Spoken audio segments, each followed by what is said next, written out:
Hey there, Scott here with Saws on Skates. Today I'm going to show you how to get your craft paints organized with this craft paint storage caddy. It has space for 48 craft paints and a storage area for paintbrushes.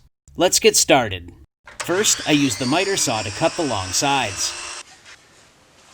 I also cut the short sides and drilled pocket holes in each end.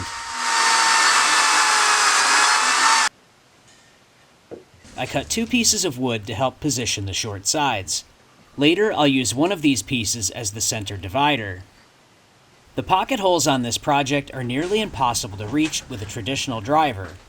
A right-angle drill attachment is the perfect tool to drill in a tight spot or to drive screws in hard-to-reach places.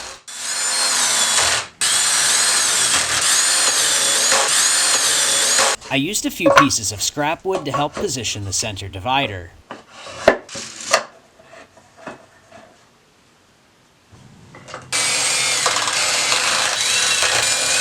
Next, I cut the side for the paintbrush storage area and drilled pocket holes in each end.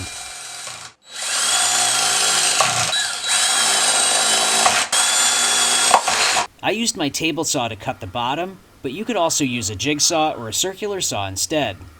I used my brad nailer to attach the bottom, but you could also use a hammer and nails. The handle was centered on the center divider and attached with screws. This craft paint storage caddy is ready to get things organized. Stick around, another helpful DIY video is coming up.